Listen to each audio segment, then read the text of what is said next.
안녕하세요. 조현 목사입니다. 오늘은 요한계시록 9장을 읽을 차례지요.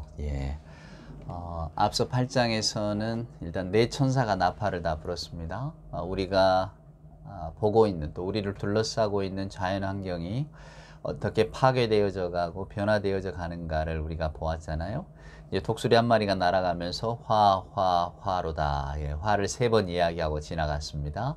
이제 5번째부터 이제 7번째 천사까지가 나팔을 불어야 되는데, 여러분 짐작하시듯이 또 5번째, 6번째 천사가 나팔을 불면 또 7번째 천사가 바로 또 불어주는 게 아니에요. 또 막간이 있습니다. 10장, 11장도 막간이 있고요.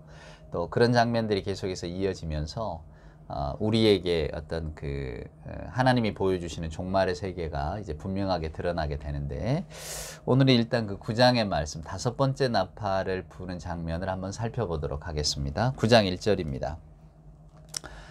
5번째 천사가 나팔을 불매 내가 보니 하늘에서 땅에 떨어진 별 하나가 있는데 그가 무저갱의 열쇠를 받았더라. 그가 무저갱을 여니 그 구멍에서 큰 화덕의 연기 같은 연기가 올라오매 해와 공기가 그 구멍의 연기로 말미암아 어두워지며 또 황충이 연기 가운데로부터 땅 위에 나오매 그들이 땅에 있는 전갈의 권세와 같은 권세를 받았더라. 자, 5번째 천사가 나팔을 불었답니다. 그랬더니 하늘에서 땅에 떨어진 별 하나가 있는데 그가 무저갱의 열쇠를 받았더라. 자, 흥미로운 단어가 등장합니다. 무저갱, 아비소스라고 합니다만은 여러분이 무저갱에 대한 이야기가 굉장히 많습니다. 우리가 알고 있는 무저갱, 여러분이 상상하는 무저갱, 무저갱이라고 하는 것이 말 그대로 이 끝이 없는 거거든요. 밑이 없어요. 그래서 성경에 나온, 특별히 성경이라는 게 여러분, 우리가 가지고 있는 성경에는 이 무저갱 묘사가 없는데요. 이제 외경서가 있습니다. 구약의 외경서 가운데 그 에녹서가 있어요. 에녹이 썼다고 하는 그 성경이 있습니다. 우리는 물론 전통적으로 그것을 인정을 안 하는데, 하여간 그 구약 외경 중에 하나인 에녹서에 보면 이 무저갱에 대한 이야기가 나오고요. 또 그 에녹서에 보면 천사들에 대한 이야기도 많이 나옵니다. 그러니까 어쩌면 요한계시록에서 나오는 어떤 이야기들을 조금 더 궁금해서 찾아보려면 에녹서에 보면 뭐 비슷한 이미지가 많이 나오니까, 하여간 그 에녹서에 등장하는 무저갱의 이미지는 우물이 있어요, 여러분. 우물인데 밑 빠진 우물입니다. 우리가 어렸을 적 한번 여러분 우물을 상상해 보세요. 시커멓잖아요. 그러나 거기에는 물이 고여 있는데 그 밑이 없다고 생각해 보세요. 상상만 해도 공포감이 확 밀려오지 않습니까? 제가 왜 웃느냐면요, 우스갯소리입니다만은 제가 20대 초반에 영화 시나리오를 몇 번 쓴 적이 있었어요. 물론 하나도 뭐가 이렇게 선택이 되거나 뭐 시나리오 공모전에는 열심히 냈지만 안 됐기 때문에 제가 오늘 주의 인도하심 따라서 목사로 살고 있는 것 아닌가 저는 생각합니다. 그러니까 인생에는 선택의 순간들이 많이 있잖아요. 이 로버트 프로스트의 시처럼 가지 못한 길이 있는 겁니다. 두 갈래 길 가운데. 하여간 뭐 20살, 20대니까 그런 일도 해봤겠죠. 그런저런 하여간 일들을 많이 모색하다가 하면서 제가 그때 시나리오를 7편을 썼는데 그 시나리오 중에 한 편 제목이 깊은 우물이었어요. 이 우물의 그 공포의 이미지를 가져온, 그랬습니다. 그러니까 우물이라고 하는 것은 그냥 공포스럽잖아요. 저도 어렸을 적에 저희 집에 우물이 있었거든요. 우물을 파서 거기를 이제 수도로 저희는 막 이렇게 길어먹기보다 그 우물을 이렇게 수도로 연결해서 먹었던 기억이 나는데, 그래서 우물을 파던 장면을 기억합니다, 제가. 일꾼들이 와서 우물을 파고 또 어머니가 그 일꾼들 식사 대접하고 막 이런 것들이 기억이 납니다. 그리고 물이 나왔을 때 그 우물물이 살짝 달았어요. 단물이었습니다. 그래서 우리 집 물 맛이 참 좋다고 이웃분들도 와서 떠가기도 하고 했던 기억이 나는데, 근데 우물하면 이렇게 공포의 이미지, 그 무저갱입니다. 그러니까 밑 빠진 우물이었다는 거예요. 이게 구약의 이미지거든요. 무저갱, 아비소스. 자, 그러니 얼마나 우리가 알 수 없잖아요. 또 에녹스에 보면 그 무저갱에는 이렇게 뚜껑이 덮여 있답니다. 자물쇠로 채워져 있고. 이게 오늘 이야기가 비슷한 거예요. 그러니까 뚜껑을 여니까, 자물쇠를 가지고 뚜껑을 여니까 이제 거기서 막 연기도 올라오고 황충이 올라왔다, 지금 그런 건데, 이제 그렇게 아마 요한의 환상 중에 그렇게 등장한 게 아닌가 생각을 합니다. 물론 지금 이렇게 해석하는 분들은 없죠, 여러분. 그 시절에, 그리고 요한이 본 환상 중에 지금 이 장면이 등장하니까 우리가 이 무적행에 대한 이야기를 이제 해보는 겁니다. 자, 어떻게 됐습니까? 무적행을 열었더니 그 천사 이야기를 해야겠군요. 하늘에서 땅에 떨어진 별 하나, 천사입니다, 결국. 하늘에서 땅에 떨어졌는데 이 사람이 무적행을 열쇠를 가졌다는 것은 하나님의 권능을 받았다는 거잖아요. 그러니까 뭐 꼭 선한 천사, 악한 천사에 구분할 수 없지만 그 무적행의 열쇠를 간수할 만한 인정을 받았던 하나님의 사역자라고 보면 되겠습니다. 이 계시록은 모든 게 다 하나님의 통제 아래에 있으니까요. 그래서 믿는 자가 두려워할 필요가 없는 겁니다. 자, 무적행의 열쇠를 열었더니 어떻게 됩니까? 땅 깊은 곳에서, 이제 그 무적행은 땅 깊은 곳이니까 구멍에서 화덕의 연기 같은 연기가 올라왔다, 이렇게 되어져 있습니다. 화덕의 연기 같은 연기가 올라왔다. 여러분, 이 연기가 올라왔다는 것은 결국은 뭐랄까, 어떤 그 인간의 어떤 세상이 아니라 우리가 알 수 없는 세계 속에서 일어나는 그런 뜻을 이야기하잖아요. 그런 걸 말하고 있는 겁니다. 자, 그래서 막 짙은 구름, 모세도 하나님께 어떤 그 말씀을 받을 때 막 구름이 내렸다고 하잖아요. 그러니까 하여간 이게 신적인 표현입니다. 이게 그냥 우리가 인간에서 경험할 수 있는 그게 아닌 거죠.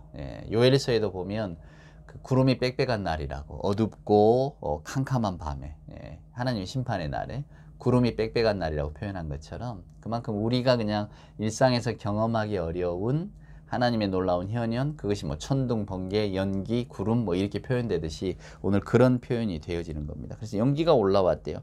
다 흐린 거죠. 뭐가 올라옵니까? 황충이가 올라왔대. 이 메뚜기의 일종인데요. 우리가 그냥 보는 들에서 잡는 메뚜기를 상상하시면 안 되고, 가끔 지금도 해외 토픽 같은 데서 보면 왜 이 메뚜기들 날아다니면서 메뚜기 떼가 몰려오는 곳은 아무것도 남지 않았다고 말하잖아요. 그냥 메뚜기 떼가 다 뜯어 먹어 버리니까. 우리도 흔히 요엘서에 보면 이 황충이, 이 메뚜기 떼에 대한 환상이 나오잖아요. 이게 심판이잖아요. 심판의 한 징조고, 휩쓸고 지나가면 남아있는 게 하나도 없을 정도로 그렇게 여러분이 보시면 될 것 같습니다. 황충이가 덮치는 곳에 푸른 것은 남아있지 않는다는 말처럼 이게 결국 황충이가 올라왔다라고 하는 이야기, 그리고 땅에 있는 전갈의 권세 같은 권세를 받았다. 전갈이 뭡니까? 쏘면 죽는 거잖아요. 이게 지금 이것은 오늘 지금 5번째 천사의 나팔은 인간들에게 이루어지는 겁니다. 인간들, 이미 자연환경이 다 파괴가 돼버렸어요. 그럼 이제 인간들에게는 어떤 현상이 일어나느냐? 무적행에서 연기 속에서 황충이, 메뚜기 같은 게 올라오는데 전갈과 같은 권세를 가졌더라. 근데 이게 쏘면 죽지도 않고, 이제 성경을 보세요, 여러분. 자, 4절에 보니까 그들에게 이르시되 땅의 풀이나 푸른 것이나 각종 수목은 해하지 말고 오직 이마에 하나님의 인침을 받지 아니한 사람들만 해하라. 그러나 그들을 죽이지는 못하게 하시고 5달 동안 괴롭게만 하게 하시는데 그 괴롭게 함은 전갈이 사람을 쏠 때의 괴롭게 함과 같더라.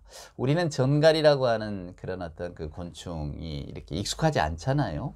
동물이라고도 합니다만은, 하여간 이 전갈의 어떤 그 무서움도 잘 모르고, 왜냐면 우리가 일상에서 보는 게 아니니까.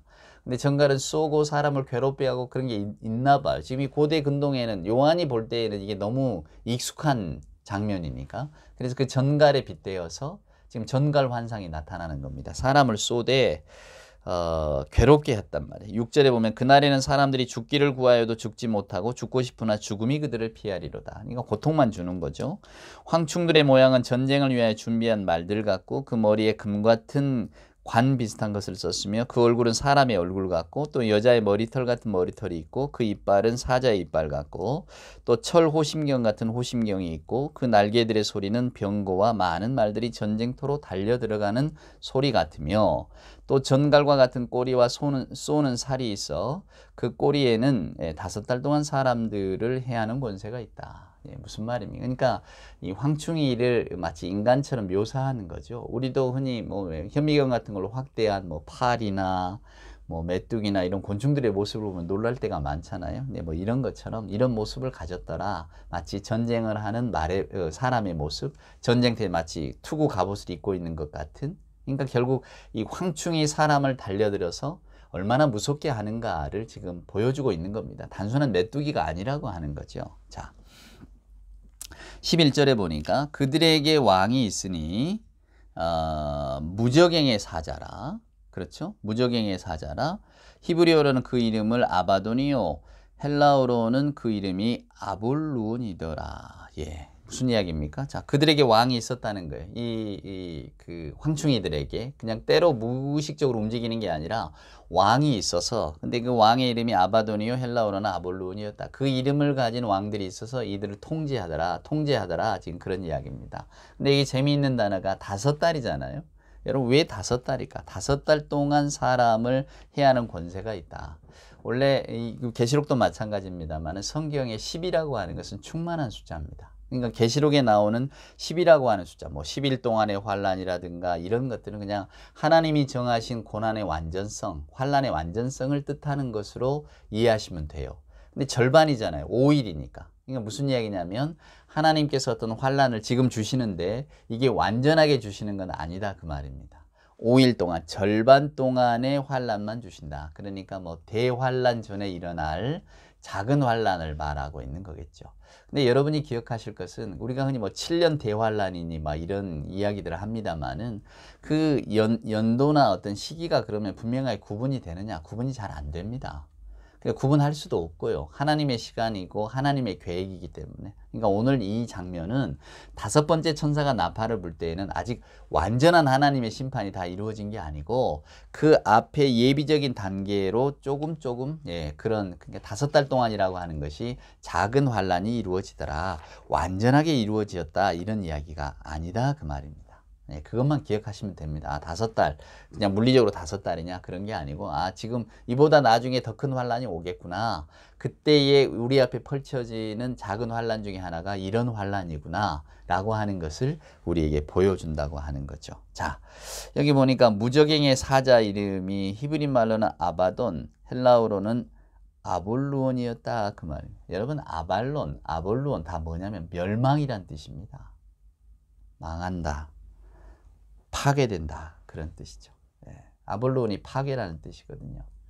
그러니까 결국은 다 파괴라 그 말이에요. 우리가 바라보고 있는 모든 세상이 다 파괴가 될 것이다 그렇게 이야기를 하고 있는 겁니다. 파괴되는 세상. 그러니까 결국 무적행에서 올라오는 그 환란의 어떤 그 주된 메시지는 파괴라 그 말입니다. 그러니까 인간 세상이 파괴가 될 것이고 사람들이 이제 고난을 받게 될 것이다. 그럼 어떻게 고난을 받느냐 한번 보겠습니다. 자, 12절입니다. 첫째와는 지나갔으나 보라 아직도 이후에 화 둘이 이르리로다. 아직도 2개가 남았잖아요. 자, 13절. 6번째 천사가 나팔을 불매 내가 들으니 하나님 앞 근 제단 넷불에서 한 음성이 나서 나팔 가진 6째 천사에게 말하기를 큰 강 유브라데에 결박한 네 천사를 놓아주라. 유브라데에 결박되어 있던 네 천사가 이제 풀려나서 인간을 사륙한다 그런 뜻인데 이 유브라데에 이 결박된 네 천사 아까 7장에 보면 바람을 붙들고 있는 천사 이야기도 나오잖아요. 여러분이 유브라데라고 하는 게 상징하는 것을 아셔야 됩니다. 이스라엘 사람들은 언제나 적들은 유브라데 강을 건너서 온다고 생각했어요. 우리로 말하면 뭘까요? 만약에 우리가 옛적에 뭐 고려시대 조선시대를 살고 있다면 압록강을 건너서 오잖아요. 물론 왜구가 배를 타고 밑에서 오기도 합니다만 왜구보다는 압록강을 건너서 오는 세력이 더 많으니까. 그러니까 아마 만약에 성경이 우리나라에서 주어졌다면 이게 압록강에서 노여나는 네 천사, 네 어떤 결박한 네 천사를 말하겠죠. 그런 뜻이라는 걸 여러분 이해하시면 됩니다. 유브라데가 특별히 어떤 영적인 의미를 갖는 게 아니라 이스라엘 사람들이 역사 속에서 항상 우리를 괴롭혔던 민족들은 유브라데 강 건너편에서 왔다. 그 족속들이었다. 이렇게 생각하고 그 공포의 대상이었던, 언제나 우리를 괴롭게 했던, 이렇게 생각하시면 되겠습니다. 그러니까 유브라데 강에서 결박한 네 천사를 놓아주라라고 하는 것은 결국은 옛적에 이스라엘 사람들에게 공포의 대상이었던 유브라데 강 건너편의 족속들을 아시죠? 요한의 설명인 겁니다. 그걸 놓아주라고 하는 건, 야, 이제 큰일 났구나. 큰 화가 우리에게 미치겠구나. 그런 것들을 알게 된다는 이야기입니다. 그것이 유브라데 강이 주는 상징적인 의미인 거죠. 그러니까 유브라데 강에서 결박한 네 천사를 놓아주라. 그러면 이 천사들이 와서 이제 우리를 괴롭게 하겠구나. 인식한다는 거죠. 자, 그런 이야기입니다. 그래서 자, 네 천사가 놓였으니 그들이 근년 월 일시에 이르러 사람의 3분의 1을 죽이기로 준비된 자들이더라. 마병대의 수는 2만만이니 내가 그들의 수를 들었다. 여러분 2만만이 2억 아닙니까? 엄청난 숫자입니다. 성경에 나오는 가장 큰 숫자 중에 하나라고 볼 수 있죠. 이게 무슨 이야기입니까? 그만큼 무서운 재난, 무서운 환란이 펼쳐지더라 그 말입니다. 이제는 사람의 모습으로, 전쟁의 모습으로, 살육의 모습으로 사람들을 심판하러 그 다음 재앙이 몰려오더라. 지금 이게 요한의 환상입니다. 자, 17절에 보면 이 같은 환상 가운데 그 말들과 그 위에 탄 자들을 보니 불빛, 자줏빛, 유황빛, 호신경이 있고 또 말들의 머리는 사자 머리 같고 그 입에서는 불과 연기와 유황이 나오더라. 여러분 불과 연기와 유황은 인간을 파괴하는 자연재해의 가장 극적인 사건 중에 하나입니다. 성경에 그게 기록되어 있죠. 소돔과 고모라가 멸망할 때도 불, 연기, 유황불이 막 타더라 이러잖아요. 이게 세상의 종말을 이야기하는 겁니다. 유황이라고 하는 것은 가장 위력 있고 가장 전멸적인 재난에 사용되는 것. 오늘 계시록에서는 뭐 적그리스도, 거짓 예언자 모든 사단적인 존재를 최종적으로 처단하는 데 사용하는 곳이 어디냐면 불못이에요. 그 불못이 유황불이 타는 곳이거든요. 그러니까 이 유황이라고 하는 이미지는 모든 것을 다 파괴하는 이미지라고 보시면 되겠습니다. 뭐 사자의 머리를 가져다 다 잔인한 거잖아요. 말들을 몰고 왔다. 이게 전쟁의 어떤 상징 아닙니까? 예, 그런데 불과 연기와 유황이 나오더라. 야, 이거 놀라운 이야기입니다. 너무 공포스러운 장면인 거죠. 자, 18절 이 세 재앙 곧 자기들의 입에서 나오는 불과 연기와 유황으로 말미암아 사람 3분의 1이 죽임을 당하더라. 그냥 다 죽는다고 보시면 됩니다. 그런데 믿는 자들은 빠져 있다고 미리 이야기를 했죠. 자, 이 말들의 힘은 입과 꼬리에 있으니 꼬리는 뱀 같고 또 꼬리에 머리가 있어. 이것으로 해야 하더라. 이 재앙에 죽지 않고 살아남은 사람들은 손으로 행한 일을 회개하지 아니하고 오히려 여러 귀신과 또는 보거나 듣거나 다니거나 하지 못하는 금은 동과 목석의 우상에게 절하고 또 그 살인과 복술과 음행과 도둑질을 회개하지 아니하더라. 자, 멸망의 시기에 이제 그 무저갱의 문이 열리고 그리고 황충이가 올라와 사람들을 괴롭게 합니다. 또 유브라데 강에 묶여있던 네 천사가 노여나면서 결국 사람들에게 불과 연기와 유황의 무서운 심판을 이렇게 선포를 하는데도 사람들은 회개하지 않는다. 이게 이제 오늘 2장의 핵심 메시지라고 보면 되겠습니다. 자, 멸망의 영들이 결국은 마귀들의 사자를 풀어놓는데 그것들이 사람을 해도 사람들이 그러면 회개하느냐? 회개하지 않는다라고 하는 겁니다. 여기 보면 뭐 여러 귀신들 이야기가 나오는데 귀신의 수를 셌잖아요. 카운트를 했다 그 말입니다. 귀신의 수량을 묘사하는 건 여기만 나오는데 그럼 성경이 말하는 귀신 사탄은 뭐냐? 악을 행하게 하는 힘입니다. 즉 악의 요인이 되는 원동력인 거죠. 근데 오늘 여기 보면 귀신이 하는 일이 뭔가요? 금은 동을 가지고 목석을 가지고 우상을 섬기게 하는 겁니다. 이제 이걸 가지고 오늘날의 세태를 비판하는 거죠. 자본주의, 또 물질 만능주의, 이기주의, 사람이 자기 욕심에만 이렇게 매달려 있는 주의. 우리 하나님의 뜻과는 정반대되는 뭐 살인이니 여기 보면 음행, 도둑질, 복술은 이런 그 뭐랄까 따라가는 것인데 뭘 마취시키는 거잖아요. 복술이라는 게. 예, 그냥 사람을 혼란시키는 겁니다. 요즘 말은 뭐 이단 사이비가 다 혼란시키잖아요. 그래서 하나님의 말씀을 엉뚱하게 알게 하고 또 그 엉뚱한 것으로 사회나 가정에 또 개인에게 해를 끼치는 그러면서 자기들의 유익을 취하는 이런 일들 결국 다 이기주의 아닙니까? 자기 욕심만 채우려는 거. 살인도 마찬가지잖아요. 내 욕망으로 내 욕심으로 내 마음에 들지 않으니까 아니면 내가 통쾌한 일을 행하기 위해서 아니면 그냥 아무 이유 없이도 하기도 다 자기 만족 자기의 뭐를 추구하는 거잖아요. 음행 도둑질도 다 마찬가지 아닙니까? 남의 것을 결국 내 것으로 취하는 것, 내 좋은 대로 행하는 것 결국 자기중심적으로 되어갈 수밖에 없는 사람들은 예나 지금이나 다 뭐 세상이 너무 그냥 이기적이다 이렇게 말을 하고 또 그런 세상 속에 살고 있다고 말합니다. 세상은 날로 각박해져 간다. 이런 각박이라고 하는 말 뜻 자체가 그 안에 자기만을 안다는 뜻이 들어있잖아요. 그러니까 우리는 다 자기만을 아는 것을 싫어하면서도 실제로 우리는 다 자기만을 알면서 살아가지 않습니까?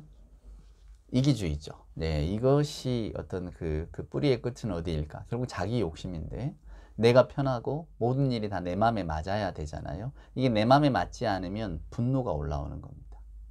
그 분노가 우리를 어리석은 길로 이끌어가는 거죠.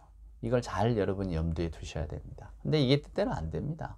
저나 여러분이나 다 이기적인 생각 속에 사로잡혀 있고 또 어쩌면 이것이 인간의 원죄일지도 모르는 거죠. 사단이 우리를 조종하는 악의 군원 말입니다. 오늘 여기 보면 성경은 그렇게 많은 고난을 당해도 사람들이 변치 않는다. 우리가 깊이 생각해 봐야 됩니다. 이 본문을 들어서 그저 세상 사람들이 맞아 요즘 세태가 이렇게 되고 종말의 때야 세상 사람들을 비난할 게 아니라 우리 역시 그 가운데 살아가면서 그 길을 걸어가고 있잖아요. 그것을 깊이 마음에 새기셔야 됩니다. 그래서 세상은 종말이 오는 거고요. 하나님의 구원 역사가 필요한 거죠. 우리가 우리 스스로를 구원할 수가 없기 때문에 우리는 여전히 자기 욕망 따라 자기 욕심 따라 자기 이기주의의 어떤 그 본령에 따라서 우리는 행할 뿐이니까요. 이것을 알고 이것을 바라보면서 과연 회개할 수 있는 사람이 몇이나 될까? 어려운 일입니다. 그래서 오늘 또 말씀은 우리에게 이런 깨달음을 주고 계시는 거죠. 자, 이제 6번째 나팔까지 다 불어버렸어요. 그럼 이제 7번째 나팔을 불고 빨리 주님이 오시고 이 새하늘과 새 땅의 이야기가 나오고 이렇게 돼야 될 것 같은데 또 요한은 뜸을 들입니다. 그 중간에 또 막간극이 시작되는 거예요. 그게 바로 10장입니다. 바로 그냥 그 7인도 떼지면 되는데 6번째까지는 순서대로 빨리 잘 뗐는데 7인 떼기 전에 막간극이 있고 또 7인을 떼니까 7 나팔을 든 천사가 나타나서 나팔을 또 하나둘씩 계속 불기 시작하는데 마지막 7번째 나팔을 불어주면 될 것 같은데 또 중간에 막간극이 딱 들어가요. 그게 10장 이유입니다. 그 막간극은 다음 시간에 살펴보도록 하겠습니다. 오늘 또 주 안에서 복되고 좋은 날 보내시기를 기원합니다.